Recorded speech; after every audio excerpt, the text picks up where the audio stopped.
Hi everyone. तो ये वाले क्वेश्चन हम लोग स्टार्ट करेंगे उससे पहले हल्का सा रिवीजन। कल हम लोगों ने ये वाला टॉपिक पढ़ा था टोटल प्रोबेबिलिटी का। देखो होता क्या है, बहुत सारे इवेंट होते हैं E1 E2 E3 E4 E5 En पर। वो सारे के सारे इवेंट कैसे होते हैं? म्यूचुअली एक्सक्लूसिव, मतलब साथ में नहीं हो सकते हैं, अलग अलग रहेंगे, इंटरसेक्शन नहीं होगा। मैं फिर से बोल रहा हूँ, म्यूचुअली एक्सक्लूसिव इंटरसेक्शन नहीं होगा। दूसरी बात, म्यूचुअली एग्जॉस्टिव भी। क्यों? क्योंकि ये सबके सब इवेंट्स E1 E2 E3 से लेकर En तक सब मिलकर आपको एक सैंपल स्पेस दे रहे हैं। तो if you are getting a sample space, तो सारे के सारे इवेंट म्यूचुअली एग्जॉस्टिव होंगे। ये सारे के सारे इवेंट एक तीसरे इवेंट ए के साथ हो रहे हैं। They are occurring with an event A के साथ हो रहे हैं। ठीक है। अच्छा, तो ए के साथ हो रहे तो मतलब इनका कुछ ना कुछ इंटरसेक्शन आ रहा होगा ए के साथ। तो E1 का इंटरसेक्शन ये ग्रीन वाला आ रहा है, E2 का इंटरसेक्शन ए के साथ आ रहा है येलो वाला, E3 का इंटरसेक्शन ए के साथ आ रहा है ब्लू वाला, और En का इंटरसेक्शन ए के साथ आ रहा है ये वाला पिंक वाला। ठीक है। तो ये ए की प्रोबेबिलिटी अपने को निकालनी है, दैट इज द टारगेट। तो टारगेट क्या है? पी ए निकालना। तो पी ए कैसे निकालेंगे? ए का इंटरसेक्शन E1 के साथ, ये सारे एरिया जो है इसको ऐड कर दो, मतलब सारे इंटरसेक्शन को ऐड कर दो। इंटरसेक्शन का फॉर्मूला जो भी होता है क्या होता है? मल्टीप्लीकेशन रूल से P E1 into A by E1। ठीक है, अब वो लगा लीजिए। तो this is it, this was all about yesterday. ठीक है। अभी जो क्वेश्चन मैंने आपको दिया है दैट इज मोर इजियर, वो और आसान है। और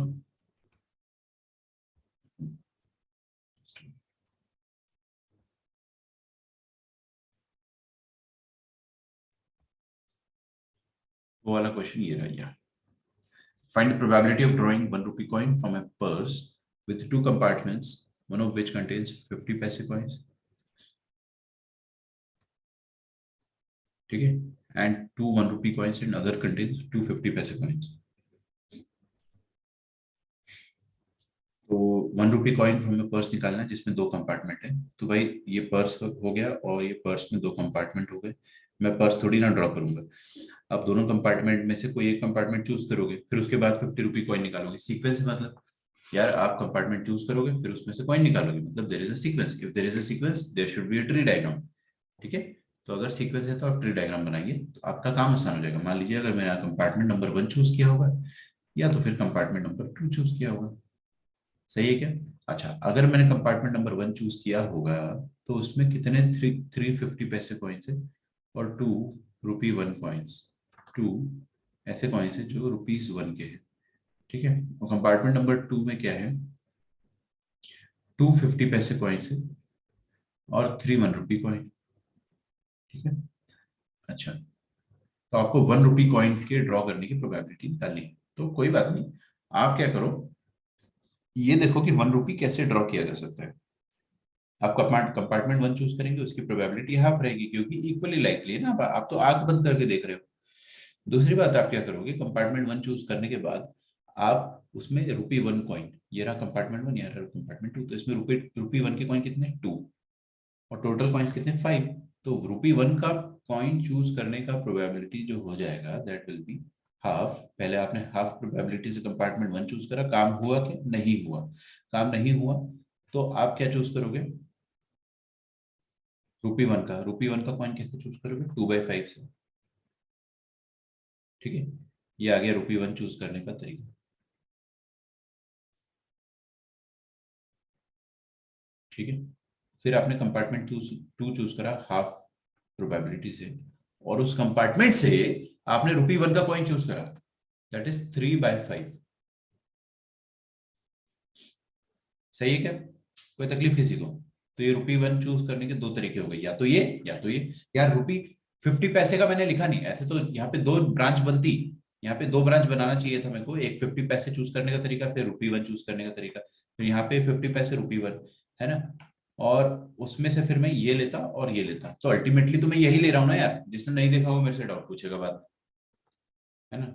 देख लो, अल्टीमेटली तो मैं यही लेता और यही लेता, रुपी 1। तो क्यों ना मैं सिर्फ रुपी 1 का लिखूं, क्योंकि मेरे को वही प्रोबेबिलिटी तो निकालना है रुपी 1। Getting my point?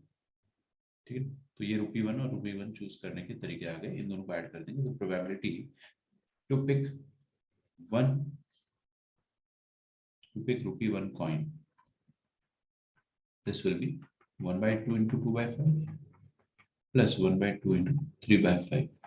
What is it? 2 plus 3, 5/10. That is half. ठीक है। Very easy, very elegant questions. ठीक है। और ये वाले जो क्वेश्चंस है इससे आपको ट्री डायग्राम समझ में आता है। अगर आपको ट्री डायग्राम समझ में आता है तो आपको बेस थ्योरम बड़े आराम से समझ में आ जाएगा। ठीक है, अगला क्वेश्चन देखते हैं अपन। अच्छा, कॉपी कर रहे हो क्या? हाँ कर लो कर लो, किसी को कोई डाउट है तो पूछ लो। हाँ भाई रुक गया, कॉपी कर लो। So this is the next question. देखते हैं हम इसको सॉल्व करके कि क्या है इस क्वेश्चन में। आप क्वेश्चन को अगर नहीं भी कॉपी करें तो भी चलेगा, क्वेश्चन को सॉल्व कर लो पहले, क्योंकि नोट्स तो मैं आपको डिस्क्रिप्शन में दे ही देता हूँ, है ना, और वो भी टाइम से। जिस दिन वीडियो अपलोड होता है 90% ऑफ द टाइम्स उसी दिन अपलोड हो जाते हैं notes. A person has taken construction job, देखो इसमें भी 90% ऑफ द टाइम्स, है ना, इसमें भी प्रोबेबिलिटी है कि मैं नोट्स अपलोड करूंगा, हर चीज में प्रोबेबिलिटी, हर चीज में। चलो, a person has taken a construction job. The probabilities are 0.65 that there will be a strike, 0.80 that the construction job will be completed on time.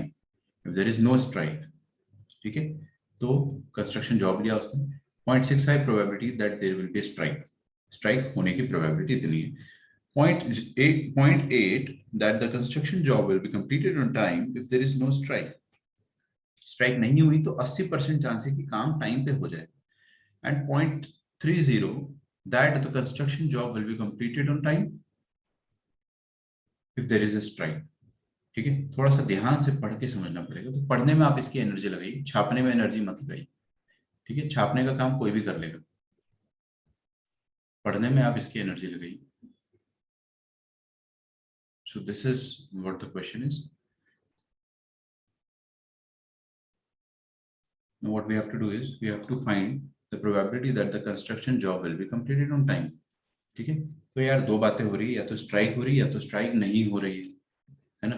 फिर देखो सुनो मेरी बात, सीक्वेंस है, या तो स्ट्राइक हो रही है, हड़ताल या तो हो रही है, या तो स्ट्राइक नहीं हो रही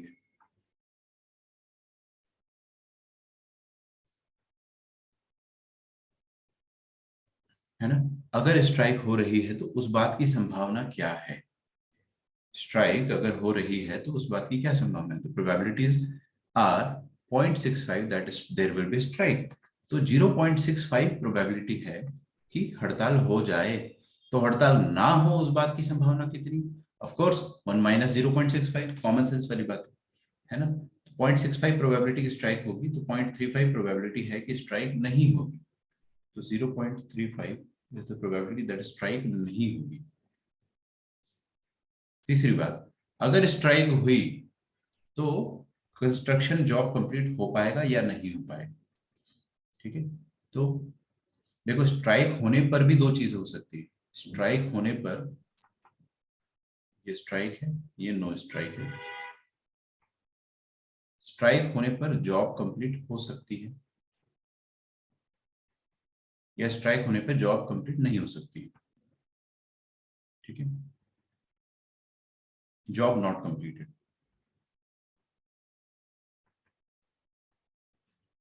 ठीक है, और यहां पर भी नीचे भी ऐसा हो सकता है कि स्ट्राइक नहीं हुई उसके बावजूद भी, स्ट्राइक नहीं हुई और जॉब कंप्लीट हो गई, और स्ट्राइक नहीं हुई उसके बावजूद भी इनसे जॉब नहीं हो पाई, जॉब नॉट कंप्लीटेड, मतलब स्ट्राइक का बहाना भी नहीं ले पा रहे ये लोग, अपनी काबिलियत की वजह से जॉब कंप्लीट नहीं कर पा रहे, ऐसा कुछ है।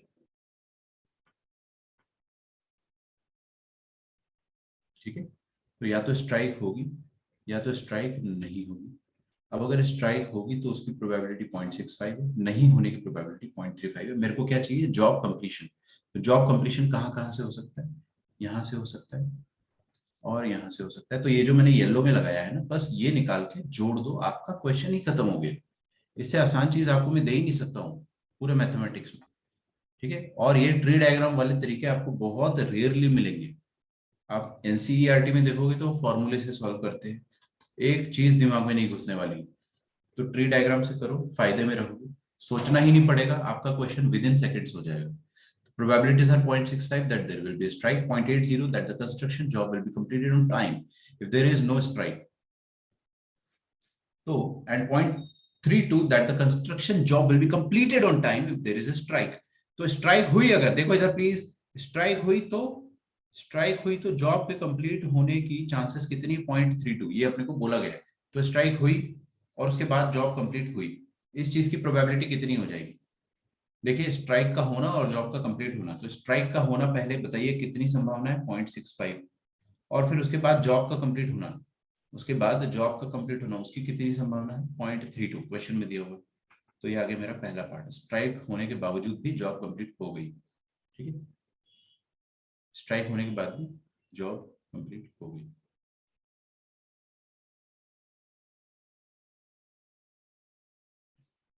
ठीक है, तो अभी जो बोला गया है मैं उसको लिख देता हूँ, क्वेश्चन को मैं अभी क्वेश्चन नहीं कर रहा हूँ, बाद में मैं आपका डाउट एड्रेस करता हूँ, पहले इधर लिख लें दो।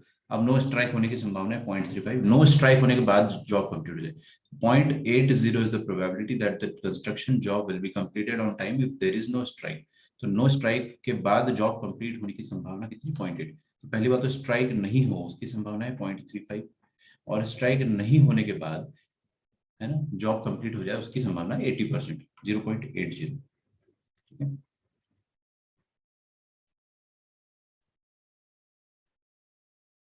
Okay.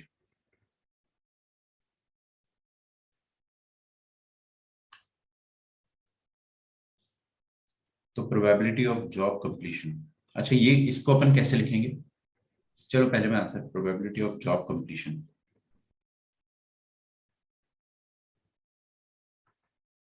That is PJ, P of J, इसको हम कैसे लिखेंगे? 0.65 प्लस 0.32 प्लस 0.35 इंटू 0.80।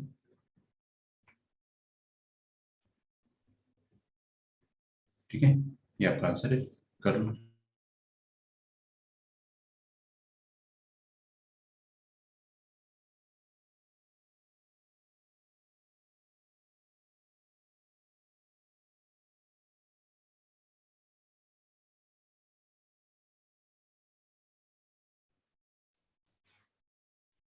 अब रड़ो मैं आपको आज की क्लास के एंड में बता दूंगा, ठीक है।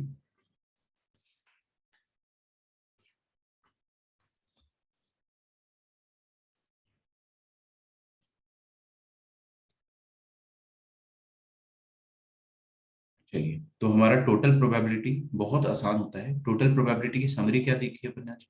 टोटल प्रोबेबिलिटी की समरी ये देखी है हमने कि tree diagram, tree diagram will kill the question, ठीक है। लेकिन अगर आप बोर्ड परीक्षा दे रहे हो, है ना, एक मिनट रुक जाइए, अगर आप बोर्ड की एग्जाम दे रहे हो तो क्या करोगे आप, ऐसे लिखोगे, स्ट्राइक का होना, स्ट्राइक के होने के बावजूद जॉब का कंप्लीट होना, ठीक है। तो ये क्या है, प्रोबेबिलिटी ऑफ स्ट्राइक का होना, और ये क्या है, प्रोबेबिलिटी ऑफ जॉब का होना गिवन दैट स्ट्राइक हो चुकी है। बड़ा आसान है, कोई दिक्कत नहीं किसी को, नहीं। यहाँ पर क्या है, प्रोबेबिलिटी ऑफ नो स्ट्राइक, तो probability of no strike into probability of job का कंप्लीट होना गिवन दैट नो स्ट्राइक हुई, बस इसको यहाँ पर लिख डालो। यहाँ पर आप लिख डालो प्रोबेबिलिटी ऑफ स्ट्राइक का होना गिवन दैट प्रोबेबिलिटी, यहाँ इनटू आएगा ना, गलती से मिस्टेक कर दिया, प्रोबेबिलिटी ऑफ जॉब का होना गिवन दैट स्ट्राइक हो चुकी है, probability of no strike into probability of job का होना given that no strike has occurred. ठीक है, हाँ। अब मैं आप मेरे से क्या पूछ रहे थे यार? 0.35 होना चाहिए। नहीं नहीं नहीं नहीं नहीं नहीं, नहीं आर्या, सर, समझ गया समझ गया। चलो ठीक है।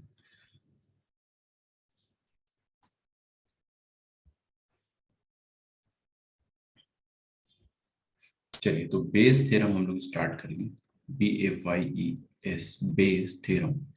पूरे प्रोबेबिलिटी में या पूरे मैथमेटिक्स में, है ना, जो भी हमने पढ़ा है, जो भी हमने पढ़ा है उसमें सबसे आसान बेस थ्योरम, सबसे, I will prove you how, I will prove you how, ठीक है। लोगों को समझ में नहीं आता, ठीक है, और ये टॉपिक मेरे दिल के बहुत नजदीक है।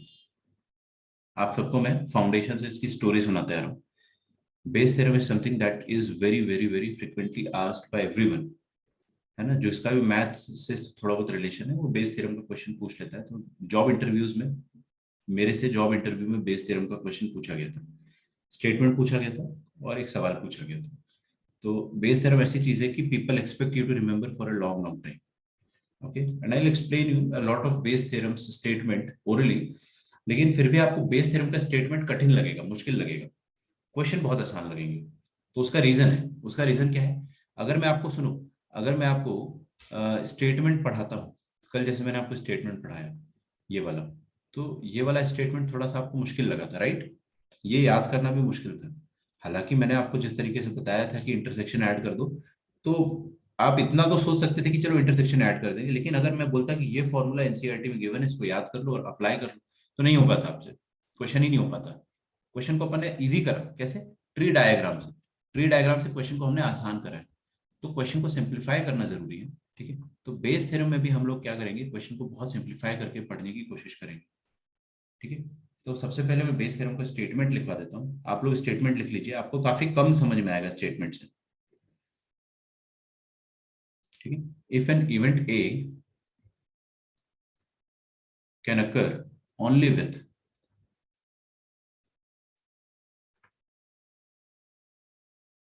only with one of n pairwise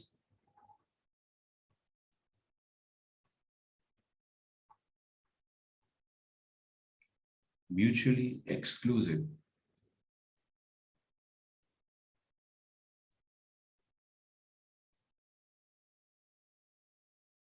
and exhaustive events,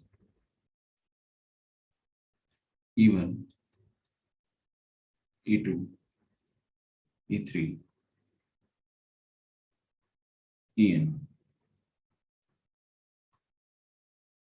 and if the conditional probabilities, please इसको बस लिख लीजिए, ज्यादा दिमाग मत लगाइए, मैं आपको सब समझा दूंगा. And the conditional probabilities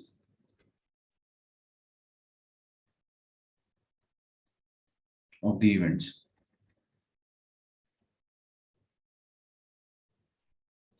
P A by B1, P A by B2 से लेकर P, एक सेकंड है ना, एक सेकंड रुकिएगा आप लोग. ये B1 नहीं है, E1 है. P A by E1, P A by E2, P A by E3, En, sorry, are known.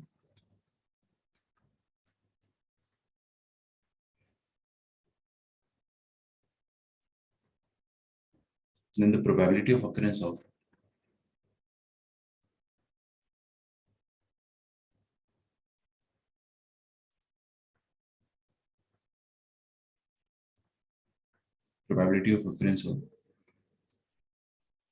P even by A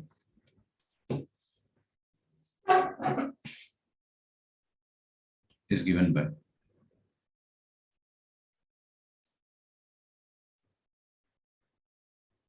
even की जगह P E I by A करो. It is given by P E I into P A given E I has occurred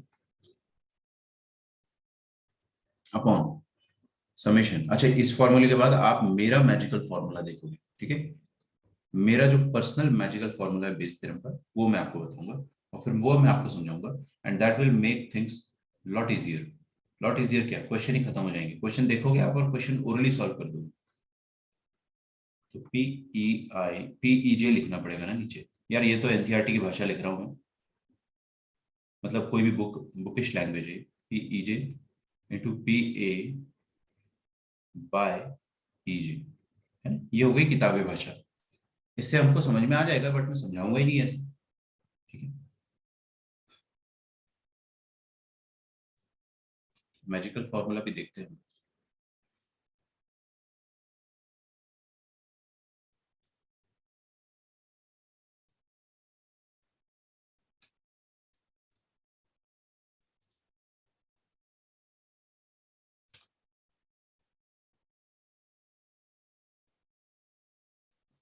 तो हमारे पास वही n mutually exclusive and mutually exhaustive events रहेंगे।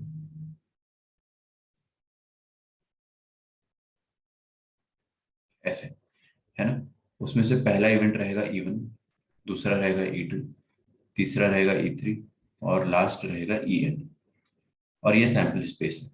कोई दिक्कत यहाँ तक मेरे ख्याल से नहीं होनी चाहिए। हाँ, अब अपन समझ रहे हैं बेस थ्योरम को। तो मेरे पास एक इवेंट है ए जो कि इन सबसे एसोसिएट किया जा सकता है। ठीक है। अच्छा, अगर ए को अपन इन सबसे एसोसिएट कर सकते हैं तो ये वाला हिस्सा जो रहेगा, ये वाला जो ओवल है that is a, and this particular हिस्सा इज व्हाट E1 का इंटरसेक्शन ए के साथ। ये क्या है E2 का इंटरसेक्शन ए के साथ। ये क्या है E3 का इंटरसेक्शन ए के साथ। और ये क्या है En का इंटरसेक्शन ए के साथ। सही है क्या? कोई दिक्कत किसी को? बढ़िया। तो मैं कल की तरह शेडिंग करना चाहता हूँ बट करूंगा नहीं, अभी टाइम वेस्ट होगा। आप लोग मेरे से ज्यादा समझदार हो। ये सारे शेडेड रीजन, तो ये सारे सारे के सारे जो शेडेड रीजन ये आपके इंटरसेक्शन है, ई का इंटरसेक्शन ए के साथ, है ना। अब बेस थ्योरम क्या कहता है कि अगर आपको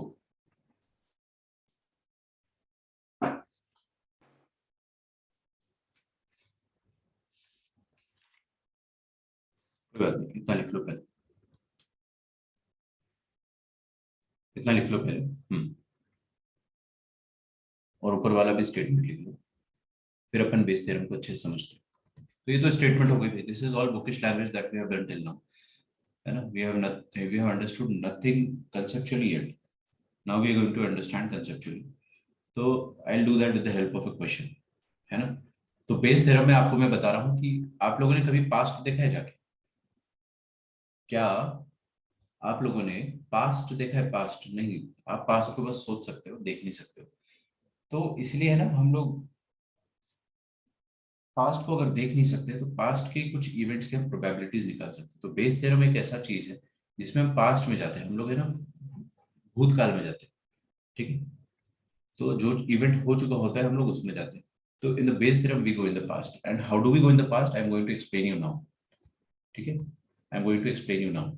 तो with the help of a question we are going to write a question, and this is the question in front of your screen.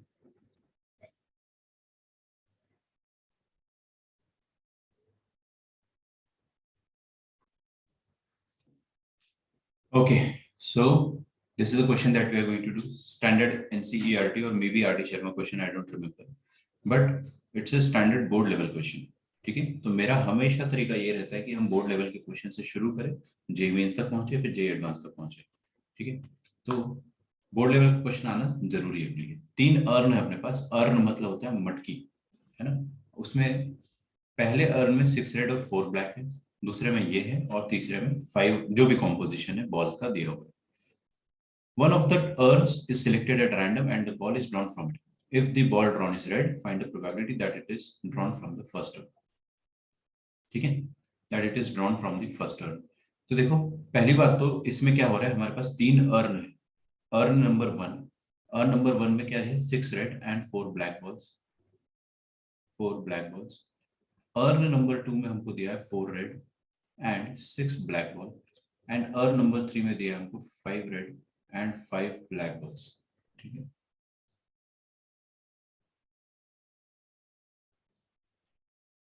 This is it.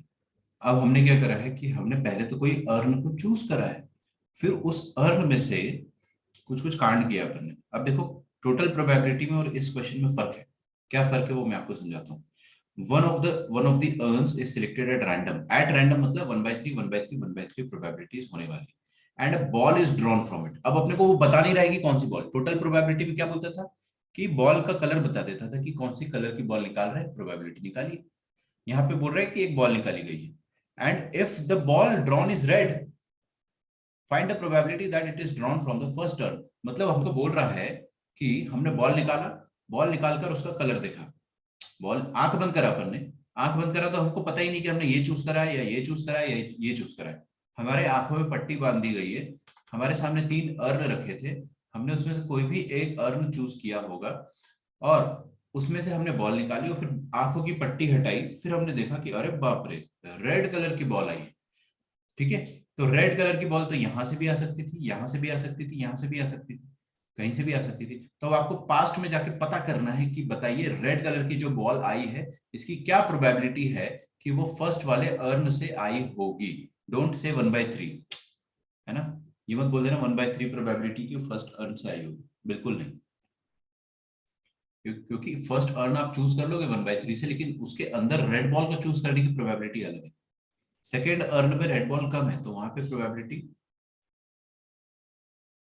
और अलग आएगी। एक मिनट, ओके।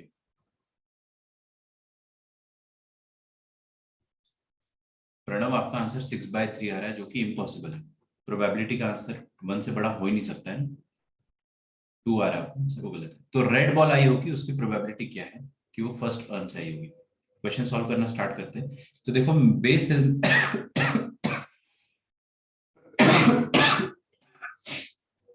सॉरी,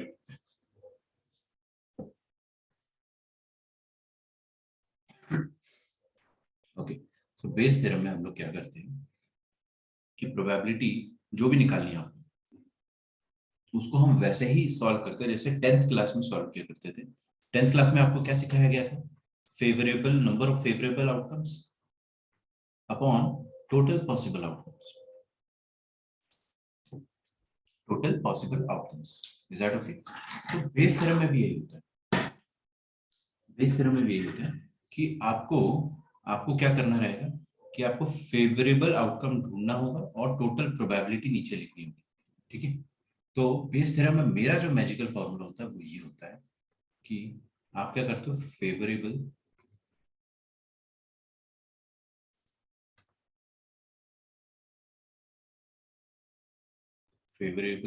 इवेंट जो है उसको न्यूमरेटर में लिखोगे और डिनोमिनेटर में आप लिखोगे टोटल प्रोबेबिलिटी जो हमने अभी अभी निकालना सीखा था, total probability of that event. बस, ठीक है। After 5 minutes everything will make sense to you. ठीक है, सब कुछ आपको सेंसिबल लगने लगेगा। तो फेवरेबल आउटकम जो है, favourable event, total probability of that event, वो मैं आपको सिखाता हूँ। देखिए अपन अब सीखने का काम करते हैं। प्लीज सामने देखिए। सबसे पहले आप तीनों में से कोई एक अर्न चूज करोगे, अर्न नंबर 1, अर्न नंबर 2 और अर्न नंबर 3। अर्न नंबर 1, 2, 3 में से आपने कोई भी चूज करा, उसकी प्रोबेबिलिटी जो रहेगी 1/3, 1/3 और 1/3 रहेगी। यहाँ पर आपने क्या करा, अर्न नंबर 1 चूज किया है, फिर उस अर्न नंबर 1 में से आपको रेड बॉल चूज करना है ना। तो हम लोग क्या करेंगे कि रेड बॉल लिखेंगे यहाँ पे। तो रेड बॉल देखिए, अर्न नंबर 1 चूज करना और उसमें से रेड बॉल चूज करने की प्रोबेबिलिटी कितनी हो जाएगी, एकदम सेम, ट्री डायग्राम तो सेम आएगा। तो 1/3 प्रोबेबिलिटी से अर्न नंबर 1 चूज करा और 6/10 प्रोबेबिलिटी से हमने रेड कलर की बॉल को चूज करा। ठीक है, कोई दिक्कत किसी को? पक्का? तो मैंने यहाँ पे क्या किया प्लीज एक बार देखिए। ठीक है, छोड़ो, आगे बढ़ते हैं। या तो आप क्या कर सकते थे कि अर्न नंबर 2 चूज करते और उसमें से रेड बॉल चूज किया होता, 4/10, 4/10 ना। और या तो ऐसा होता कि आप अर्न नंबर 3 चूज करते और उसमें से आपने रेड बॉल चूज किया होता, दैट इज 5/10। ठीक है, अब मेरी बात ध्यान से सुनिएगा, आपका क्वेश्चन खत्म हो जाएगा। करना क्या होता है आपको कि probability that the ball drawn is red and it is from earn number 1, उस बात की प्रोबेबिलिटी क्या है वो मैं आपको बताता हूँ। उस बात की प्रोबेबिलिटी ये है कि आप सबसे पहले ये टोटल प्रोबेबिलिटी जो है ना, अपन प्रीवियस क्वेश्चन में क्या टोटल प्रोबेबिलिटी निकालते थे, तो आप टोटल प्रोबेबिलिटी लिख दो 1/3 into 6/10 plus 1/3 into 4/10 plus 1/3 into 5/10। Total probability लिख दिया। अब इसमें से आपको बोल रहे हैं कि क्या प्रोबेबिलिटी है कि वो अर्न नंबर 1 से आया होगा। तो अर्न नंबर 1 से आने की प्रोबेबिलिटी क्या है, ये तो ये अपना फेवरेबल इवेंट है, उस पर गोला मार दो। ये हमारा फेवरेबल इवेंट है, इस पे आप गोला मार दो। गोला मारा? अच्छा, तो ये टोटल प्रोबेबिलिटी अपन ने नीचे लिखा। और फेवरेबल जो आउटकम है जो अपन 10th क्लास में करते थे, फेवरेबल अपॉन सैंपल स्पेस, वही करते थे ना, तो यहाँ पर भी वही करना है आपको। फेवरेबल क्या है, ये वाला 1/3 अपॉन 1/3 इंटू 6/10, ये फेवरेबल है। और टोटल क्या है, इन तीनों का एडिशन, रेड निकालने की टोटल प्रोबेबिलिटी। ये आपका आंसर है। This is the answer of Bayes theorem. ठीक है, this is your answer of Bayes theorem. इसको अपन सिंप्लीफाई करेंगे अगर, तो क्लास का कोई भी बच्चा मुझे बताइए क्या आ रहा है सिंप्लीफाई करके। ये तो मैंने आपको अपनी लैंग्वेज में बताया, मैं आपको बुकिश लैंग्वेज भी समझाऊंगा कि इसमें क्या यूज होती है।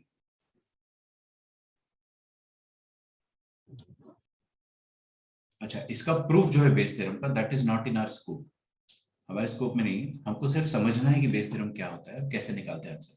तो समझने के पर्पज से आपको समझ में आ गया आपको क्या करना है। आपको जो भी इवेंट है दैट इज रेड बॉल का निकलना, उसकी टोटल प्रोबेबिलिटी लिख डालिए डिनोमिनेटर में, और उसमें से अर नंबर 1 से रेड बॉल आई होगी उसकी क्या प्रोबेबिलिटी है, अर नंबर 1 वाले आइटम को आप न्यूमरेटर में रख दो, दैट्स इट। ठीक है, वेरी गुड, यहाँ तक आप लिख डालिए।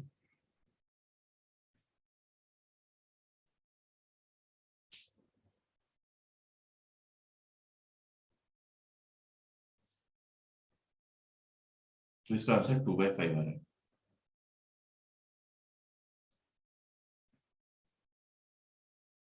ठीक है, this answer is 2/5 as per our student Arya, तो सही ही होगा।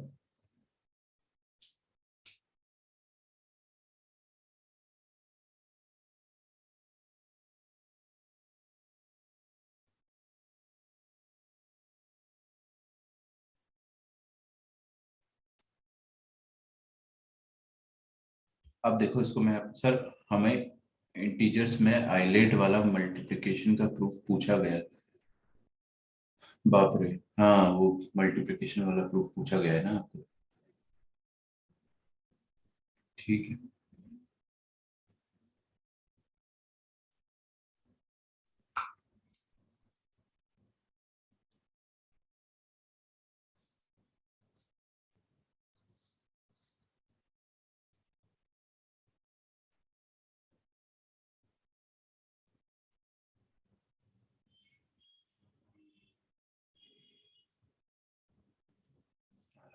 ठीक है, ठीक है, मैं बताता हूँ। से बुक में दिया होगा आपके प्रूफ, बट मैं एक बार बता दूंगा।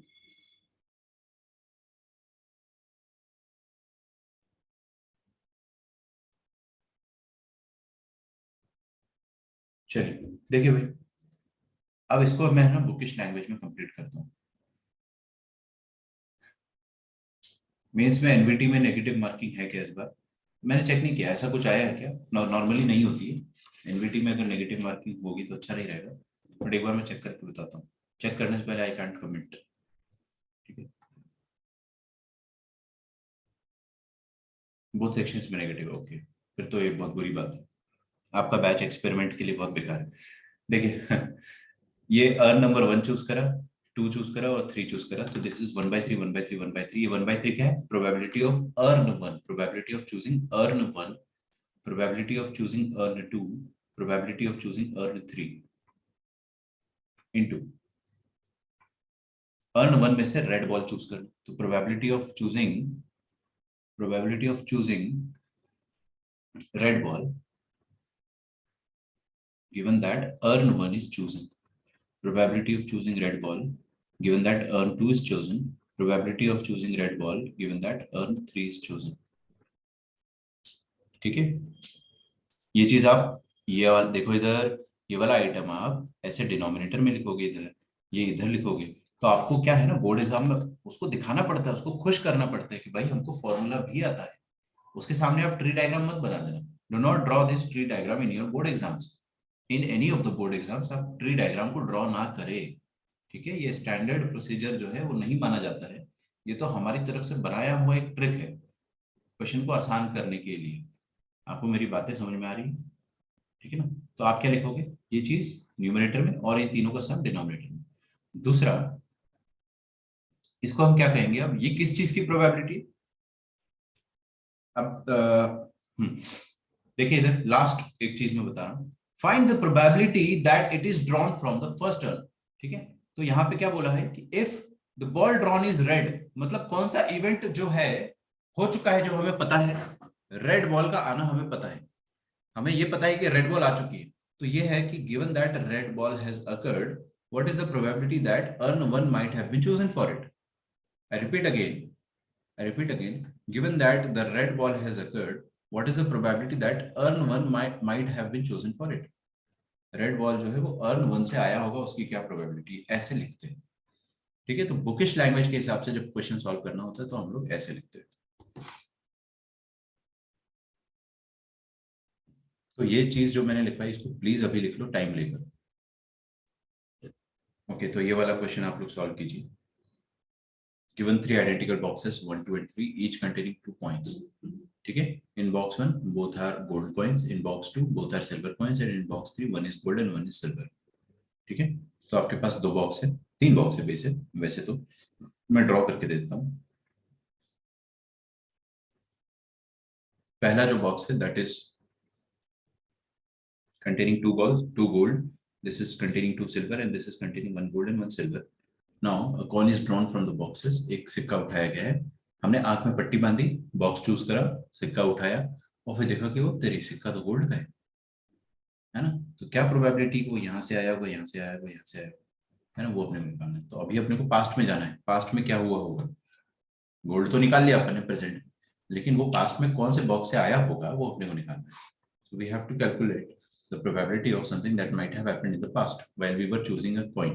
So choosing a box and coin.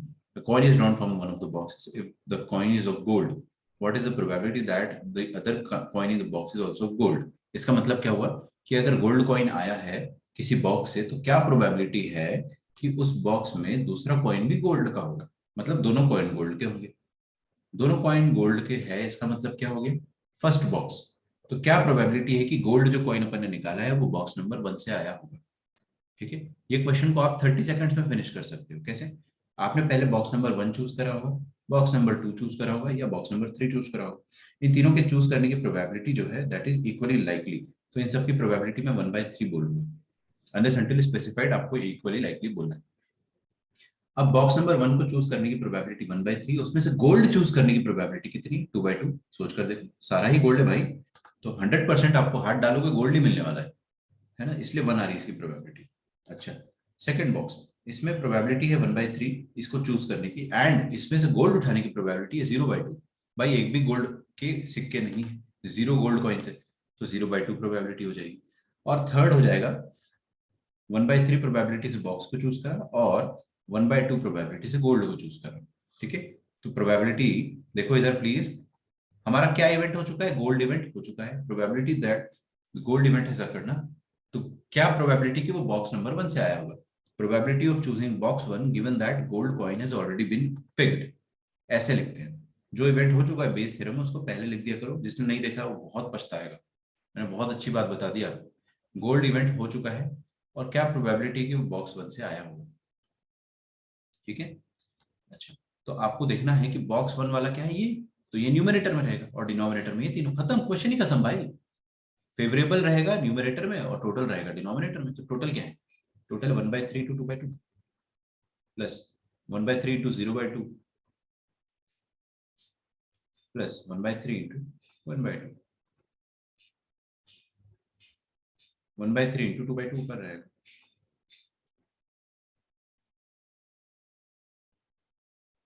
ठीक है। तो ये रहेगा आपका आंसर।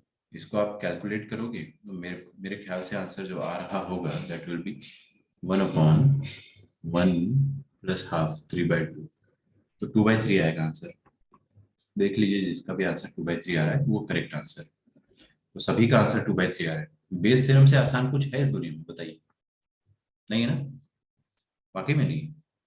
अगर आपको इसको प्रोबेबिलिटी की लैंग्वेज में कन्वर्ट करना है, कैसे कन्वर्ट कीजिएगा, ये फेवरेबल है पहली बात तो। हाँ, तो कैसे लिखेंगे probability of picking box 1,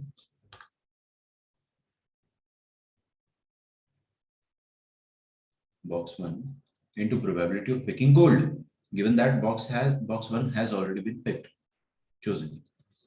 Probability of choosing box 2 and probability of choosing gold from box 2, मतलब समझ गए ना, given that box 2 has been chosen. Probability of choosing box 3 is 1/3 into probability of choosing gold given that box 3 has been chosen. बस इन तीनों को आप as a language करके formula बना देना। और बोर्ड एग्जाम में आपको एक्सप्लेन करना पड़ेगा कि B1 B2 B3 तीन इवेंट है चूजिंग बॉक्स 1 वाले। जी इवेंट क्या है, पिकिंग अब गोल्ड कॉइंस।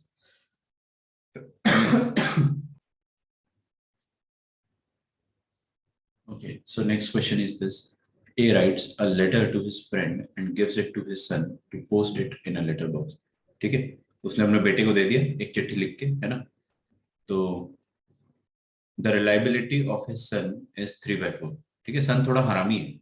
75% चांस है कि वो लेटर पोस्ट कर देगा, लेकिन 25% चांस ये भी है कि वो लेटर पोस्ट ना करके अपने दोस्तों के साथ आवारागर्दी करने निकल सकता है।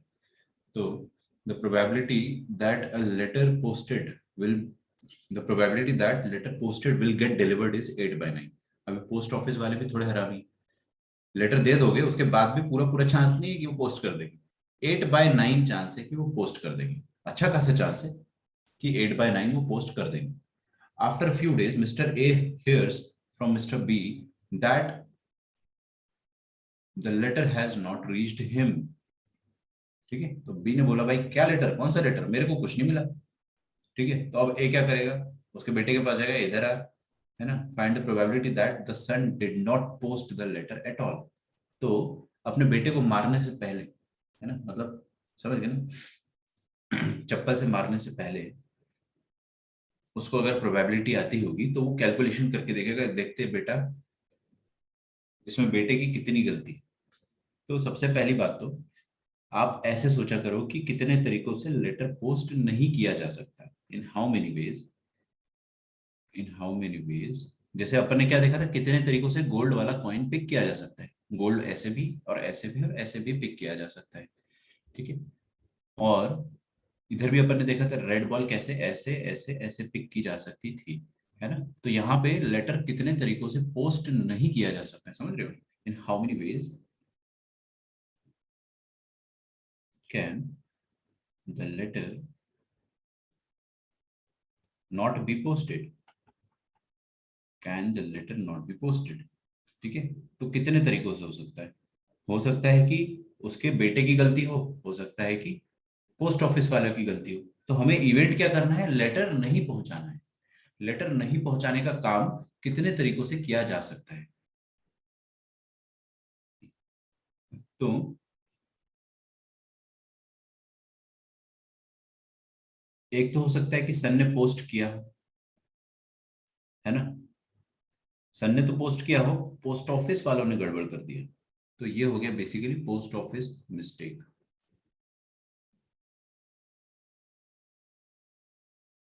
और एक हो सकता है कि सन ने पोस्ट ही नहीं किया हो, सन डिड नॉट पोस्ट। तो इसमें पोस्ट ऑफिस की क्या गलती है, इसमें तो बेटे की गलती, बेटा नालायक निकल गया, तो सन्स मिस्टेक। ठीक है,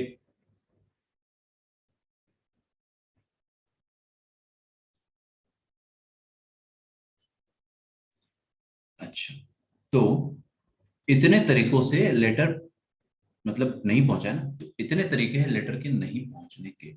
अभी सन की गलती देखिए, अपन सब देखते, the reliability of its his son is 3/4 and the reliability of post office is 8/9। तो सन ने पोस्ट कर दिया है, सन ने पोस्ट कर दिया है, तो सन ने पोस्ट कर दिया, इस बात की क्या चांस होगी बताइए मुझे। सन ने अगर लेटर पोस्ट कर ही दिया है तो इस बात की प्रोबेबिलिटी है 3/4। और सन ने अगर लेटर पोस्ट कर दिया है तो उसके बाद पोस्ट ऑफिस वालों ने गड़बड़ करी होगी, है ना।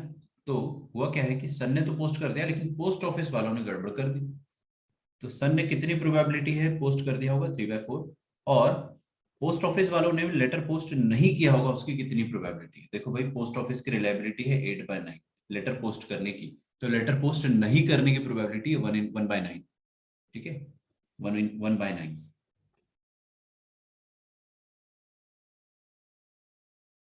ठीक है, बस यही तो चांसेस रहेगी ध्रुवम, और कुछ नहीं रहेगा। सोच कर देखो, डाउट रहता है तो मैं वैसे भी एंड में क्लियर कर दूंगा। तो सन ने तो पोस्ट करा, उसकी प्रोबेबिलिटी 3/4, लेकिन पोस्ट ऑफिस वालों ने पोस्ट नहीं करा है, तो उसकी प्रोबेबिलिटी है 1/9। ये दोनों इवेंट जो है वो इस तरीके से हो सकते हैं। यहाँ पे लेटर नहीं पहुंचा गया है, तो इसको अपन क्या बोलेंगे, son posted but post office did not. यहाँ पर सन ने पोस्ट ही नहीं करा, है ना, सन ने पोस्ट नहीं करा, उसकी प्रोबेबिलिटी क्या है, सन डिड नॉट पोस्ट, तो सन ने पोस्ट नहीं करा, उसकी प्रोबेबिलिटी है 1/4। यहाँ पे सर ने पोस्ट किया था ना, बेटे ने पोस्ट किया था, उसकी प्रोबेबिलिटी 75% है और पोस्ट नहीं करने की प्रोबेबिलिटी 25%। ठीक है, हाँ विवेक पूछो मेरे से। सर ये क्वेश्चन तो सिंपल है ना, उन्होंने पूछा है कि find the probability that the son did not post the letter at all, तो 1/4 हो जाएगा ना उसका आंसर। नहीं 1/4 नहीं होगा।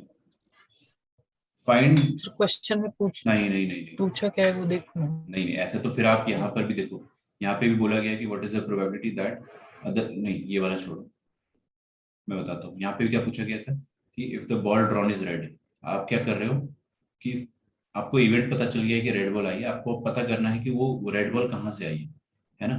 तो सर पर वो पढ़ के समझ रहे हैं ना कि इतना सुनो तो सही सिंपल। मेरी बात, लेट मी स्पीक। तो देखो हो क्या रहा है, यहाँ पे हमको बोला गया है कि लेटर हैज नॉट रीच्ड, तो लेटर नहीं पहुंचा गया है। तो लेटर दो तरीकों से नहीं पहुंच सकता है, बेटे की गलती से और पोस्ट ऑफिस की गलती से। ये पोस्ट ऑफिस की गलती है, बेटे की गलती है। हमें बोल रहा है कि बताइए कि क्या संभावना है कि बेटे की गलती रही होगी। समझ में आ रहा है, जैसे कि इधर हाँ रेड बॉल समझा निकली समझा समझा है ना, रेड बॉल समझा। निकली है, तो क्या प्रोबेबिलिटी है कि वो बॉक्स 1 से आई होगी, ऐसा। तो पोस्ट ऑफिस से चिट्ठी नहीं, मतलब चिट्ठी नहीं मिली है उसको, तो क्या प्रोबेबिलिटी कि बेटे की गलती रही होगी। ठीक है, तो क्या प्रोबेबिलिटी कि बॉक्स 1 से आया होगा, ऐसा कुछ।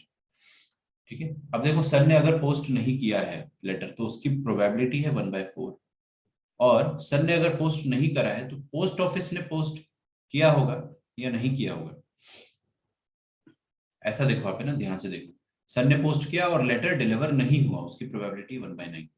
ठीक है, सर ने तो पोस्ट किया, ये सर ने पोस्ट कर दिया 3/4 से, और लेटर नॉट डिलीवर होने की प्रोबेबिलिटी कितनी, नॉट डिलीवर्ड, उसकी प्रोबेबिलिटी कितनी है 1/9। पोस्ट ऑफिस ने बेसिकली 1/9 चांसेस है कि वो डिलीवर नहीं करेगी। यहाँ पर अगर सन ने पोस्ट नहीं किया लेटर, तो उसकी प्रोबेबिलिटी है कि डिड नॉट पोस्ट, उसकी प्रोबेबिलिटी है 1/4। अब सन ने अगर पोस्ट नहीं डाला है, तो लेटर नहीं डिलीवर होने की प्रोबेबिलिटी क्या होगी, लेटर नॉट डिलीवर। बताइए कोई मुझे, ये वाला यहाँ पे क्या मल्टीप्लाई करना है, 1/9, 1। 1, ऑफ कोर्स 1, एकदम सही बोला आपने, और आपका रीजन भी मैं समझ गया हूँ। देखो भाई, सर ने अगर पोस्ट डाला ही नहीं है, तो 100% चांस है कि पोस्ट ऑफिस ने तो पोस्ट डिलीवर किया ही नहीं होगा, क्योंकि भाई पोस्ट उनको मिला ही नहीं। तो यहाँ पे 1 लिखेंगे, दैट इज 100% चांस है कि लेटर डिलीवर्ड नहीं हुआ। यहाँ पर क्या है कि 3/4 चांसेस है कि लेटर पोस्ट हो गया है, लेकिन उसमें से 1/9 चांस ये भी है कि लेटर डिलीवर नहीं हुआ होगा। लेकिन यहाँ पे लेटर पोस्ट किया ही नहीं है, तो 100% चांस है कि डिलीवरी नहीं होगा। ठीक है, तो इतने दो तरीके हैं जिनसे लेटर नहीं पहुंचाया जा सकता है। ठीक है, प्रोबेबिलिटी पता है आपको क्या करना है, टोटल प्रोबेबिलिटी नीचे आएगी, टोटल प्रोबेबिलिटी क्या हो जाएगी 3/4 इंटू 1/9,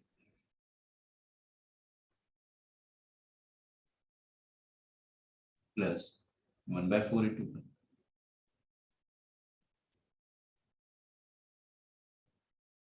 और ऊपर क्या आ जाएगा, ऊपर आ जाएगा 3/4 इंटू 1/9। अच्छा, आपका आज जो क्विज होगा that will be on vector 3D, line की इक्वेशन लिखना, प्लेन की इक्वेशन लिखना, है ना। ये सारी चीजें जो है आप अपन कर चुके हैं, आप लोगों ने मॉड्यूल भी कर लिया है, मेरे को ऑलमोस्ट सबने मॉड्यूल भेज दिया।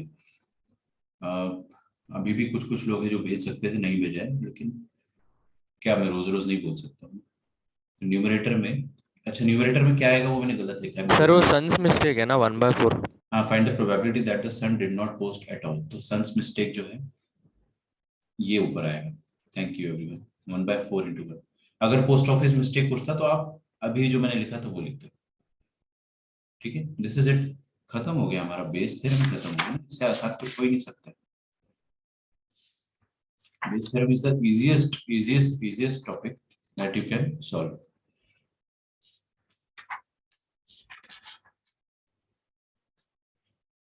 तो यहाँ तक आप लिख लीजिए, फिर हम आगे बढ़ेंगे। अच्छा, यहाँ पर क्या लिखेंगे अपन, देखो लिख लेना है ना खुद अपने हिसाब से, जो भी लिखना होगा।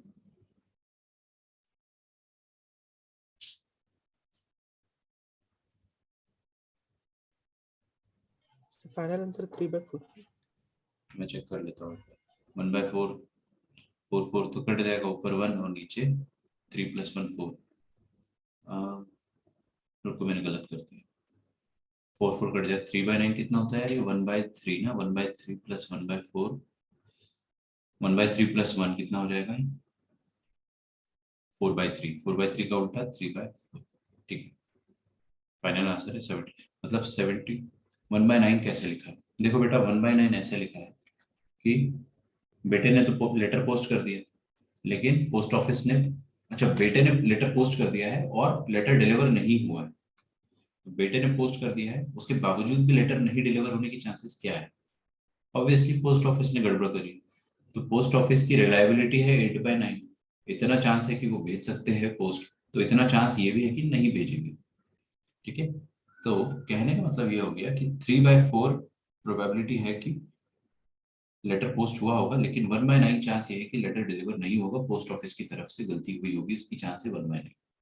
ठीक है,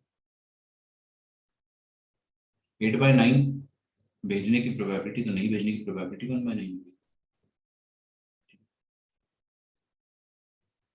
ओके, अब आते हैं अपन बाइनोमियल प्रोबेबिलिटी डिस्ट्रीब्यूशन। आपका होमवर्क जो रहेगा ना बेस थ्योरम से, that will be NCERT 11.3 complete. कितना टाइम लगेगा मैं आपको बता देता हूँ। इसमें आपको लगेंगे 90 मिनट्स। ज्यादा बता दिया क्या? रफ में करोगे तो 60 में हो जाएगा, एकदम अच्छे से लिख लिख के करोगे तो 90 मिनट्स, है ना? चलो, तो ये आपका एनसीईआरटी का होमवर्क रहेगा। इसको आज के आज अगर आपने कंप्लीट कर लिया तो मैं आपको इस बात की गारंटी दे रहा हूं कि आपको आखिरी दिन प्रोबेबिलिटी चैप्टर पढ़ने की जरूरत ही नहीं पड़ेगी।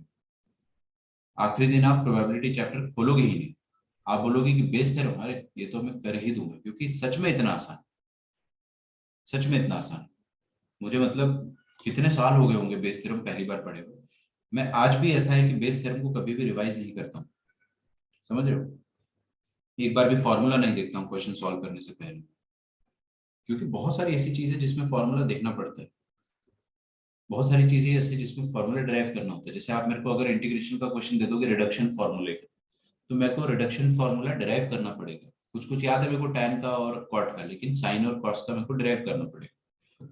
समझ रहे हो? मेहनत लग रही है। लेकिन बेस थ्योरम में कुछ भी नहीं करना है मुझे, कुछ भी नहीं करना है। ये दिमाग में फिट हो गया मतलब हो गया, इतना आसान है। ठीक। और अगर आपने ये एनसीईआरटी कर लिया आज, तो फिर तो इससे आसान कुछ है ही नहीं दुनिया में। तो हमारा आखिरी टॉपिक है बाइनोमियल प्रोबेबिलिटी डिस्ट्रीब्यूशन। एचएससी वालों का एक टॉपिक और रह जाता है। ऐसे तो मेरे को समझ में नहीं आता कि एचएससी में उतना डिफिकल्ट क्यों पढ़ाते हैं, लेकिन फिर भी मैं आपको पढ़ा दूंगा जरूर। क्लास 12th में मेरे को तो वो सब नहीं आता था, मैंने इंजीनियरिंग में जाके सीखा था। जो आपको प्रोबेबिलिटी डिस्ट्रीब्यूशन फंक्शन पढ़ाया जा रहा है, खैर वो एचएससी का सिलेबस है, उस एक एक्स्ट्रा क्लास में लगा दूंगा। सीबीएसई वाले बच्चों को आना है तो आ जाइए, नहीं आना है तो आपको वैसे भी इंजीनियरिंग में 3rd सेमेस्टर में पढ़ाया ही जाता है। Binomial probability distribution. Binomial probability distribution का मतलब क्या होता है वो अपन देखते हैं। देखो यार, ये तो बस ऐसी है कि आपको डराने के लिए एक नया टॉपिक बना दिया गया है। बेसिक प्रोबेबिलिटी जो है उसी का एक फॉर्मूला क्रिएट कर दिया गया है।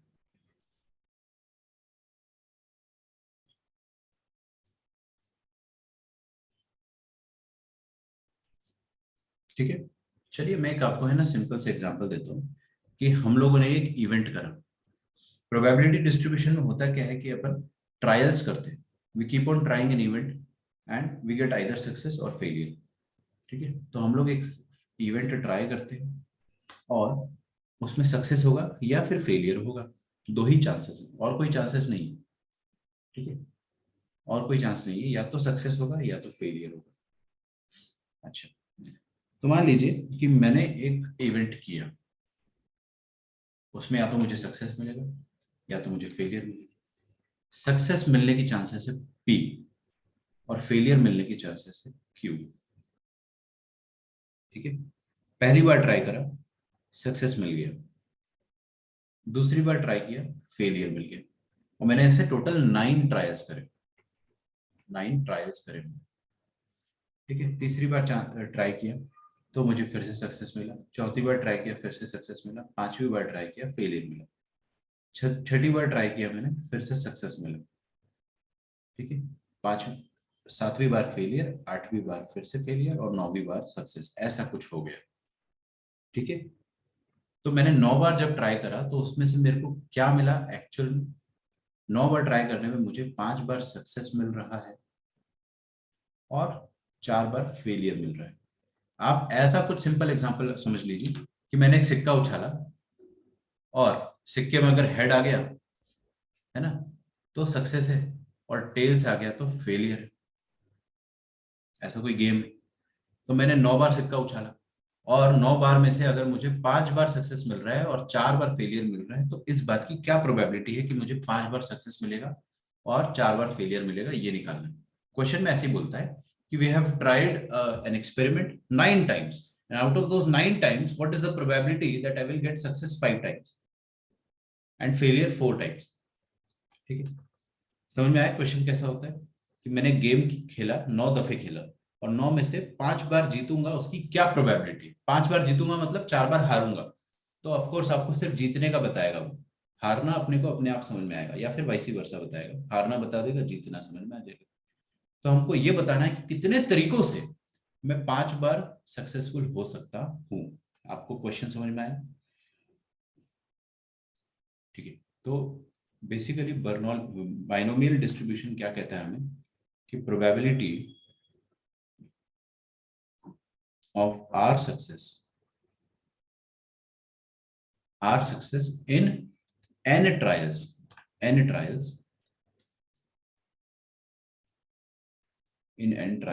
is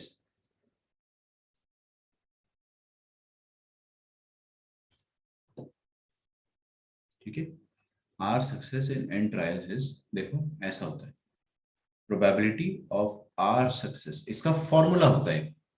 वो फॉर्मूला मैं आपको रटवाऊंगा बिल्कुल भी नहीं, आप बिल्कुल भी मत रटिए, लेकिन लिखवा रहा हूं। वो होता है NCR into P to the power R into Q to the power R. आप बस लिख लीजिए, मैं आपको इतने आसानी से प्रूफ कर दूंगा कि ये फॉर्मूला क्या है, कहां से आया है, और बड़े आसानी से अपन इसको याद भी कर लेंगे। ठीक है, पहले इसको लिख लो, फिर मैं आपको समझाता हूँ कि फॉर्मूला क्या है। ये तो रफ है ना, दिस इज रफ।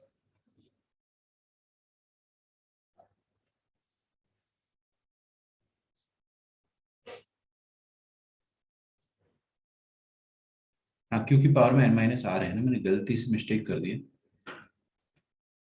यहाँ पे n माइनस आर है।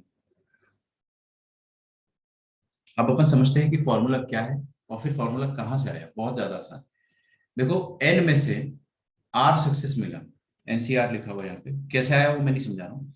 फिर सक्सेस की प्रोबेबिलिटी है p, और सक्सेस कितने बार मिला है, r टाइम्स, तो p की पावर में r लिखा गया। जिसने नहीं देखा फिर से आपको लाइफ सेकंड चांस दे रही है। देखिए, मैं आपको फॉर्मूला क्या है बस रीड करना बता रहा हूँ, फॉर्मूला कैसे आया वो नहीं बता रहा हूँ, वो मैं आपको थोड़ी देर से बताऊंगा। ठीक है, 2 मिनट से। देखिए, n ट्रायल्स में से r बार अपने को सक्सेस मिला है। सक्सेस मिलने की प्रोबेबिलिटी p थी, और सक्सेस कितने बार मिला है, r टाइम्स, तो p की पावर में r लिखा गया है। अच्छा, और फेलियर मिलने की प्रोबेबिलिटी कितनी थी, q, और फेलियर कितने बार मिला है, n माइनस r टाइम्स, तो इसलिए ऐसा फॉर्मूला बन जाता है। अब ये फॉर्मूला आया कहां से वो मैं आपको बताता हूँ। कम हियर, इधर देखिए, तो जो सक्सेस है उसको मैं ग्रीन से शेड कर देता हूँ। ये इतने बार मेरे को सक्सेस मिला, 5 बार। तो 9 ट्रायल्स में से 5 बार सक्सेस मेरे को कितने तरीकों से मिल सकता है। 9 ट्रायल्स में से 5 बार सक्सेस मुझे कितने तरीकों से मिल सकता है, मतलब 4 बार फेलियर भी आना चाहिए, 4 बार फेलियर भी आना चाहिए। तो बेसिकली ऐसा भी हो सकता है कि पहली बार में सक्सेस, दूसरी बार में फेलियर, तीसरी बार में success, success failure, success failure, failure success. ये एक बहुत अच्छा तरीका है, लेकिन ऐसा भी तो हो सकता था कि सक्सेस सक्सेस फेलियर, बस मतलब समझ रहे हो आप। हुआ क्या है कि अगर ये वाला फेलियर और ये वाला सक्सेस इंटरचेंज हो जाता तो भी मेरा जो कॉम्बिनेशन है वो सेम रहता ना यार। 5 बार मुझे सक्सेस मिल चुका होता, 4 बार फेलियर, बस ऑर्डर चेंज हो गया है। यहाँ पर सेकंड बार में फेलियर मिला था, लेकिन उस वाले सिनारियो में मेरे को थर्ड बार में फेलियर मिलेगा। ठीक है, तो कहने का मतलब ये सिंपली हो गया कि एस और एफ को आप कितने तरीकों से अरेंज कर सकते हो, है ना, वो अपने को देखना है। तो देखो भाई, सबसे पहली बात तो क्या रहेगा कि सक्सेस की प्रोबेबिलिटी है p, फेलियर की प्रोबेबिलिटी है q, और मैं सारे इवेंट एक साथ कर रहा हूँ, है ना। तो सक्सेस p प्रोबेबिलिटी से मिला, ठीक है, इवेंट हो गया, सक्सेस p प्रोबेबिलिटी से मिला, लेकिन मेरे को 9 बार इवेंट करना है, इसलिए इनटू फेलियर q प्रोबेबिलिटी से मिला, फिर आगे जाके देखेंगे सक्सेस आपको p प्रोबेबिलिटीज मिला, सक्सेस p प्रोबेबिलिटीज मिला, तो सारी प्रोबेबिलिटीज का मल्टीप्लिकेशन होगा, मल्टीप्लिकेशन थ्योरम लगा रहे हैं बेसिकली, ठीक है। फिर अगली बार, अच्छा देखो एक चीज और है, एक चीज है और, कि अगर आप एक सिक्का उछालते हो, आपको हेड मिल जाता है, ठीक है, जीत गए आप, तो दूसरी बार में जब आप सिक्का उछालोगे तो उसका कोई लेना देना नहीं है कि पहली बार में क्या आया होगा रिजल्ट, बिल्कुल फर्क नहीं पड़ता है कि प्रीवियसली क्या हुआ है, सिक्का अभी भी उतना ही अनबायस्ड है, सिक्का उतना अभी भी उतना ही मासूम है जितना पहले हुआ करता था, अभी भी उसकी हाफ प्रोबेबिलिटी है सक्सेस की, हाफ प्रोबेबिलिटी है फेलियर की। तो पिछले इवेंट से बिल्कुल फर्क नहीं पड़ रहा है कि अगला इवेंट क्या होने वाला है, ठीक है। तो यहाँ पे सारे इवेंट जो होते हैं ना, they are independent of the previous event, all the trials are independent of each other. तो पहले इवेंट में अगर अपने को सक्सेस मिला होगा, प्रोबेबिलिटी पी है, दूसरे इवेंट में सक्सेस और फेलियर की प्रोबेबिलिटी अभी भी सेम, यहाँ पे फेलियर मिल गया तो क्यू, फिर सक्सेस मिला पी, सक्सेस मिला पी, फेलियर मिला क्यू, सक्सेस मिला पी प्रोबेबिलिटी से, फेलियर की प्रोबेबिलिटी है क्यू, फेलियर की प्रोबेबिलिटी है क्यू, सक्सेस की प्रोबेबिलिटी है पी, और सारे इवेंट जो है वो मल्टीप्लिकेशन थ्योरम के थ्रू मल्टीप्लाई होंगे, because we are trying them in a sequence, ठीक है। जैसे कल अपन ने कंटिन्यूस इवेंट ऐसे ट्राई करे थे, देखो कल का लेक्चर जो था वो ऐसा था, हाँ जी, ये देखो आप, हम लोगों ने ऐसे किया था ना, ए बार B bar C bar A bar A S, ये भी तो ट्रायल्स ही, दीज आर आल्सो ट्रायल्स, ये भी ट्रायल्स है, और ट्रायल्स में क्या होता है, मल्टीप्लिकेशन होता है ना, 5/6 5/6 5/6, ये मल्टीप्लिकेशन हुआ। तो जो भी कंटिन्यूस ट्रायल्स होते हैं ना, उनमें मल्टीप्लिकेशन होता है। तो आपकी प्रोबेबिलिटी ऑफ 5 सक्सेस कितनी आ जाएगी, पी 5 बार आया होगा और क्यू 4 बार आया होगा, पी 5 बार आया होगा, क्यू 4 बार आया होगा। लेकिन ऐसा कितने तरीकों से हो सकता है ये निकालना है आपको। अगर ऐसा 3 तरीकों से हो सकता है तो अपन 3 से मल्टीप्लाई कर देंगे, 4 तरीकों से हो सकता है तो 4 से मल्टीप्लाई कर देंगे, चारों बार ऐसे ही होगा, लेकिन समझ में आ रहा है आपको। अच्छा, ऐसा अगर 10 तरीकों से हो सकता है तो 10 से मल्टीप्लाई कर देंगे, लेकिन ऐसा कितने तरीकों से हो सकता है, ये उतने तरीकों से हो सकता है जितने तरीकों से आप एस और एफ को अरेंज कर सकते हो। एस और एफ को कितने तरीकों से अरेंज कर सकते हो आप वो निकालिए। तो एस और एफ को कितने तरीकों से अरेंज कर सकते हो बताइए। 9 items, 9 items can be arranged with 9 factorial veg, simple. लेकिन उसमें से 5 आइटम जो है वो आइडेंटिकल ऑफ वन काइंड है, S S S S S, और 4 item F F F F identical of other kind. तो बस आप ये एस और एफ को इतने तरीकों से अरेंज कर सकते हो, मतलब इनको आप जंबल करते जाओ और शफल करते जाओ एस और एफ को, आपको हर शफलिंग के साथ एक नया तरीका मिलेगा 5 सक्सेस और 4 फेलियर का। तो 5 सक्सेस और 4 फेलियर्स के आपको भिन्न भिन्न तरीके मिलेंगे, जितने तरीकों से आप इनको अरेंज कर सकते हो। हर तरीकों में प्रोबेबिलिटी तो यही आने वाली, p की पावर 5 q की पावर 4, p की पावर 5 q की पावर 4, p की पावर 5 q की पावर 4, ठीक है। तो जितने तरीकों से आप अरेंज कर सकते हो उतने तरीकों से आपको प्रोबेबिलिटी मिलते चली जाएगी, ठीक है। समझ में आ रहा है। अब देखिए इधर प्लीज, ये जो 9 factorial upon 5 factorial upon 4 factorial, क्या मैं इसको 9c5 लिख सकता हूँ, 9c5 लिख सकता हूँ पक्का। तो क्या मेरे पास फॉर्मूला ही डिराइव हो गया, 9c5 इंटू पी की पावर 5 इंटू क्यू की पावर में 4 मतलब 9 - 5, ये वही फॉर्मूला है। बेसिकली मेरे को ये फॉर्मूला अगर नहीं बताता कोई तो भी मैं सिंपल पीएनसी के नॉलेज से इसको कर लेते, ठीक है। सिंपल पीएनसी के नॉलेज से अपन इसको कर लेते, बिल्कुल कर लेते, ठीक है। So this is the probability of R success and n minus R failures in n trials. इतना आप लिखो, मैं आपको आगे बताता हूँ।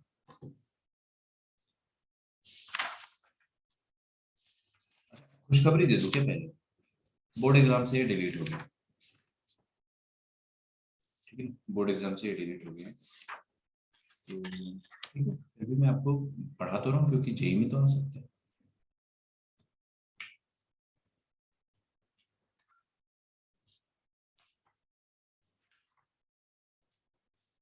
तो हम लोग आते हैं अभी क्वेश्चंस पे। क्वेश्चन करने से पहले आपको इसका फिर से समरी दे रहा हूँ मैं आपको, ध्यान से देखिएगा। एचएससी में है क्या, सो सैड, बहुत दुख हुआ मुझे जान के, कोई बात नहीं इतना मुश्किल भी नहीं। तो देखो बेटा, इधर देखो, एन ट्रायल्स में से एन सक्सेस की प्रोबेबिलिटी क्या है, एन ट्रायल्स में से आर सक्सेस, तो आप एनसीआर इनटू सक्सेस की प्रोबेबिलिटी पी है, और सक्सेस कितने बार मिल रहा है अपने को, आर बार। फेलियर की प्रोबेबिलिटी क्यू है, फेलियर कितने बार मिल रहा होगा, रिमेनिंग टाइम्स, तो n में से r टाइम्स हटा दो तो उतना फेलियर है, बस ऐसे लिखते हैं इस पर। तो आपको डायरेक्टली फॉर्मूले से याद करना है तो ऐसे याद करोगे, n trials r success, probability of success की पावर में जितनी सक्सेस मिल रही है वो, ठीक है, सक्सेस की प्रोबेबिलिटी कितने बार सक्सेस मिल रहा है वो, और फेलियर की प्रोबेबिलिटी कितने बार फेलियर मिल रहा है वो।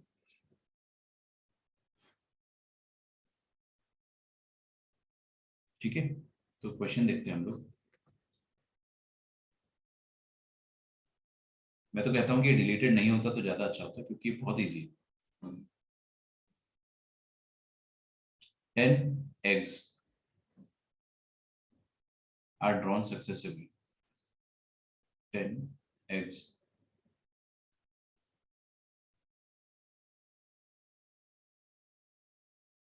are drawn successively.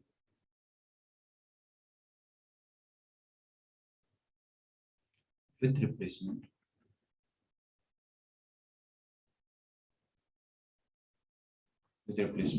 from a lot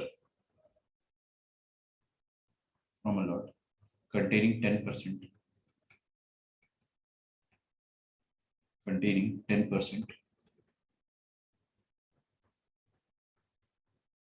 defective eggs. Find the probability that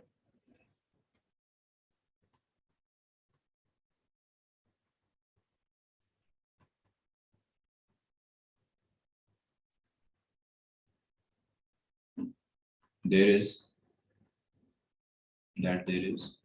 at least one defective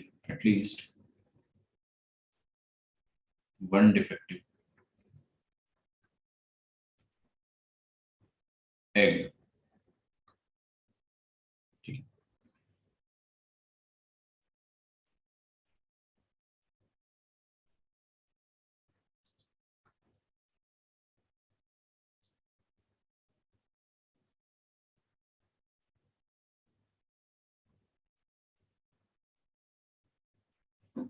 ठीक है।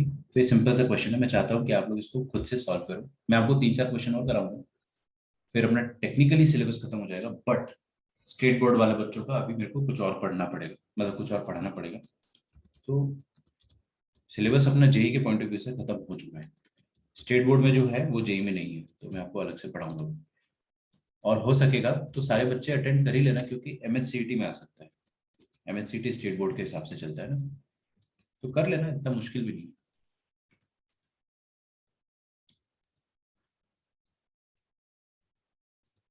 ठीक है, इसका आंसर देखते कौन निकाल के बताता है।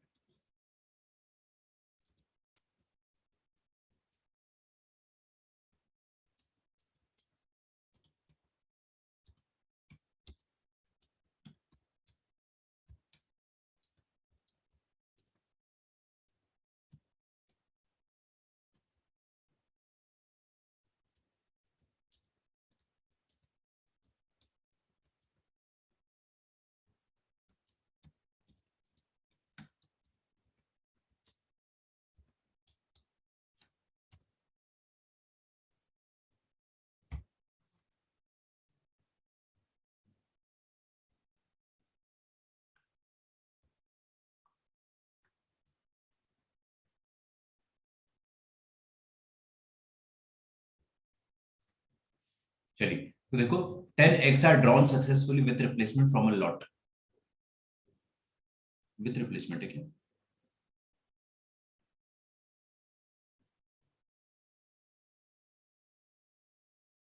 Containing 10% defective eggs.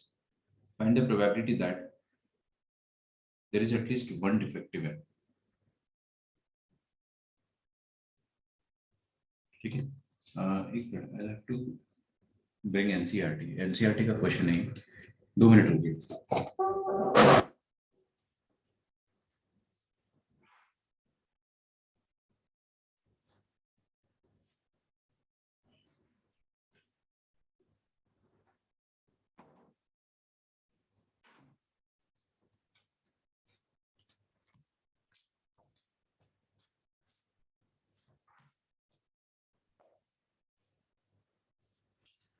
Okay,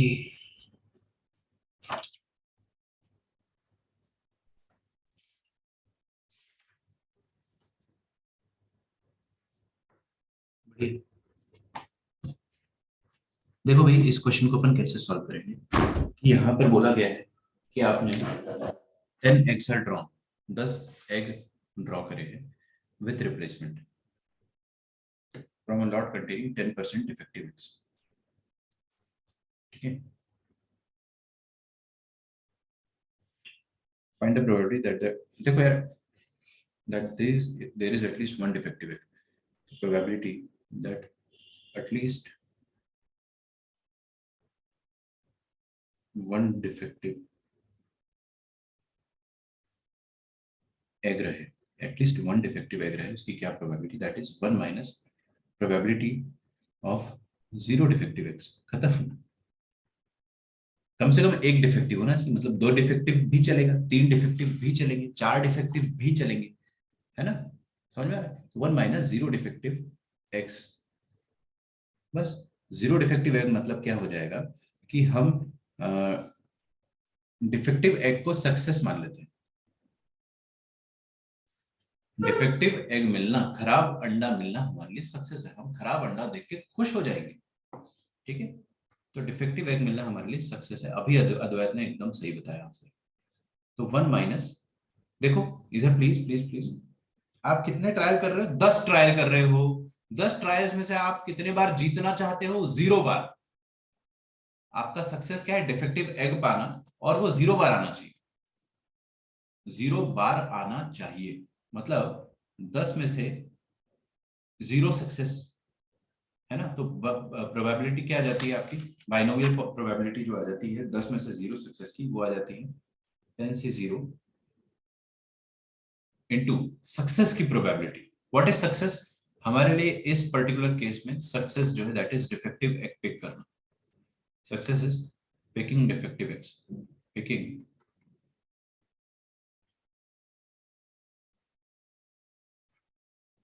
defective eggs. ठीक है, डिफेक्टिव एग पिक करना जो है वो सक्सेस है. और प्रोबेबिलिटी ऑफ सक्सेस जो है कितना है? देखो 10% डिफेक्टिव है, तो 10% is the chance, that is 1/10 is the probability of success. तो अपने को कितना सक्सेस चाहिए? We want 0 success, 0 defective eggs. मतलब इसका ये हो गया, वी वांट 0 सक्सेस हियर. ठीक है, 10 से 0 इंटू सक्सेस की प्रोबेबिलिटी 1/10 की पावर में 0 इंटू फेलियर की प्रोबेबिलिटी क्या हो जाएगी? 9/10 की पावर में, सारा फेलियर ही फिर तो 10. बस ये आपका आंसर हो गया. तो 1 माइनस 10 से 0 1 होता है, ये भी 1 हो गया, तो 9/10 की पावर में 10. तो 9/10 की पावर में 10, ये आपका आंसर हो जाएगा. तो 1 माइनस 0.9 की पावर में 10. This is going to be your answer.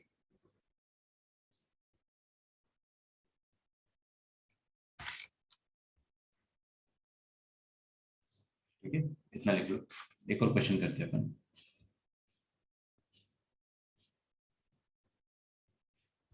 Sir 1 minute ऊपर करो सर. सर तो उसका आंसर 1 ही होगा ना अप्रॉक्स? हाँ कह सकते हैं, कह सकते हैं. अप्रोक्सीमेटली 1 ही आएगा, बहुत छोटा आएगा, बट अप्रोक्सीमेट नहीं करना है आपको. एग्जाम में 0.9 की पावर 10 का वैल्यू दिया जाएगा.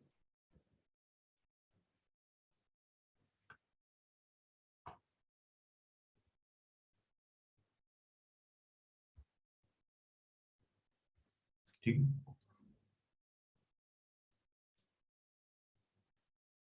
0.9 की पावर 10 का आंसर का वैल्यू हमें एग्जाम में दिया जाता है. ऐसे नॉर्मली दिया जाता है, ऐसे भी लिख सकते हो, कोई दिक्कत नहीं.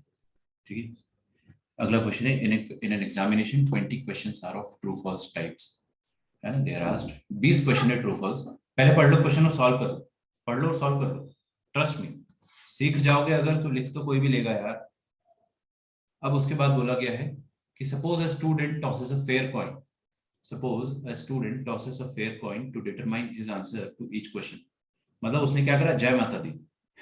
हेड आया तो ट्रू और टेल्स आया तो फॉल्स. ठीक है, तो उसने ऐसा करा, if the coin falls heads he answers true, if the coin falls tails he answers false. Find the probability that he answers at least 12 questions correctly. समझ में आ रहा है कि उसको 12 बार सक्सेस मिल जाए, उसकी क्या प्रोबेबिलिटी है? 12 बार सक्सेस मिल जाए 20 ट्रायल्स में से. तो इसका मतलब क्या हो जाएगा, 12 success out of 20 trials, 12 success out of 20 trials. ठीक है, तो प्रोबेबिलिटी ऑफ सक्सेस मतलब सक्सेस की जो प्रोबेबिलिटी है, सक्सेस की प्रोबेबिलिटी है वो कितनी है, हाफ, क्योंकि भाई हेड आने की प्रोबेबिलिटी वही, और फेलियर की प्रोबेबिलिटी कितनी है, वो भी हाफ है। तो 50-50 भाई, वो तो तुक्केबाजी कर रहा है। तो प्रोबेबिलिटी ऑफ 12 सक्सेस, 12 दफे उसको सक्सेस मिल जाए, उसकी प्रोबेबिलिटी क्या है, देखो इधर प्लीज, 20 में से 12 सक्सेस मिल जाए तो 20C12 इंटू सक्सेस की प्रोबेबिलिटी है हाफ, और सक्सेस कितने बार मिलना चाहिए, 12 बार, और फेलियर की प्रोबेबिलिटी हाफ, फेलियर कितने बार मिलेगा, रिमेनिंग टाइम्स, 8 टाइम्स। ये मेरा आंसर हो गया, दिस इज माय आंसर। तो बायनोमियल सॉरी बर्नौलीज डिस्ट्रीब्यूशन जो है वो बहुत ज्यादा आसान है। हाँ विवेक पूछो। सर इसमें एटलीस्ट 12 बोला ना, तो ऐड भी करेंगे और 12 questions correctly, at least 12 questions correctly, कम से कम 13 10। सक्सेस 14 सक्सेस सही वो कह भी रहे हो, कर सकते हैं। सोचने दो, सही कह रहे हो तुम, वैसे तो बहुत सही कह रहे हो। Find the probability that he answers at least 12 questions correctly. हाँ इसमें 13 सक्सेस 14 सक्सेस ये सारा ऐड हो, ठीक है। तो ये एटलीस्ट को हटा देते हैं अभी फिलहाल पर, है ना, लेकिन जो आप कह रहे हो वो वैलिड, अगर एटलीस्ट बोला जाता तो आप क्या करते, 20C13 ब्ला ब्ला ब्ला, 20C14 ब्ला ब्ला ब्ला, समझ गए ना, 20C20 तक आप पूरा करते। तो ये एटलीस्ट वर्ड हटा दो। सर पर इसको इंटू 8 ही कर देंगे क्योंकि 1/2 इंटू उसकी पावर में 20 आ रहा है फाइनली, तो इंटू 8 कर दिया तो इंटू 8 नहीं, देखो उस केस वो में क्या सब हो जाएगा करेगा। मैं बता देता हूँ, 20C12 हाफ की पावर में कितना आ रहा है, 20 आ रहा है, हर बार हाफ की पावर में 20 तो आने हैं, तो उसको बाहर ले लो, और इधर क्या आ जाएगा, 20C12 plus 20C13 plus 20C14 till 20C20, ये आ जाएगा आपके पास ऐसे। अच्छा ये वाला आंसर कैसे, बाइनोमियल से अपन को आता है एनसी नॉट से लेके एनसी एन तक निकालना, लेकिन ये एनसी नॉट से चालू नहीं हो रहा, ये NC12 से चालू होगा, तो अपन इसको निकाल सकते हैं। वैसे तो क्या करोगे इसमें, आप इसमें ऐड कर दोगे क्या, 20C1 से लेके 20C1, 20C2 से लेकर 20C11 तक ऐड कर दोगे, और सब्ट्रैक्ट कर दोगे 20C1 प्लस 20C2 से लेके 20C11, ठीक है। तो ये क्या हो जाएगा, NC not, sorry NC not करना है, एनसी नॉट से लेके एनसी एन तक का सम, 20C0 से लेके 20C20 तक का सम मिल जाएगा। क्या होता है बताइए, एनसी नॉट से लेके एनसी एन तक का सम, एनीवन याद है, 2 टू द पावर एन, भूल गए बाइनोमियल थ्योरम, माइनस ये 2 की पावर 20 हो जाएगा, और ये कितना हो जाएगा 2 की पावर में 11, तो ये आपका आंसर आ जाएगा। उस केस में एटलीस्ट अगर होता तो ऐसा आंसर आ जाता, एटलीस्ट के केस में ऐसा आंसर आ जाता, कोई दिक्कत नहीं है ना।